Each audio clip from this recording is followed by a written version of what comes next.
The piece I'll be doing is from a play called BU21, written by Stuart Slade, first performed in 2016, and this is Izzy's monologue.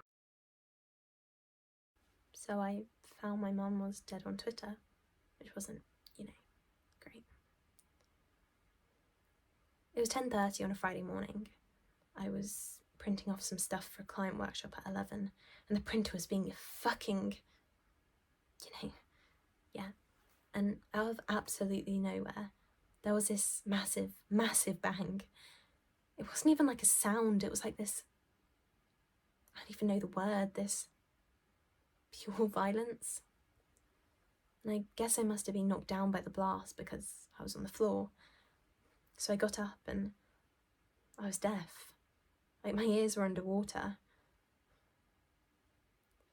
I look up and all the windows of the office were broken, and I was just like, shit. And people were bleeding from the broken glass, covered in dust, and everyone was shocked, kind of isn't the word. Everyone was like wired and breathing really fast and acting strange and shaking. And this one woman was screaming, so me and this other girl went over to her and tried to calm her down. Everyone wanted to get the fuck out the office, run for the hills, But the facility guys were like, stay where you are, it's not safe to leave the building. And part of me was like, fuck that. Who listens to the facility guys? Wearing day-glow fucking tabards does not make you king of the world. You fucking megalomaniac, fucking stick cunts. But part of me knew they were probably right. So I brushed the glass off my desk. By now I'm sort of on autopilot to renormalise my situation. So I'm sat there at my desk, covered in dust in class, trying to do the deep breaths from my yoga, which weren't helping the slightest. So I did what probably millions of other people were doing at that exact moment. I googled Explosion London, and within 2 seconds I found this woman lying face down in the street. She was in a really bad way.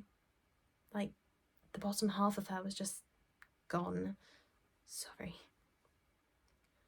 This was about 5 minutes after it happened.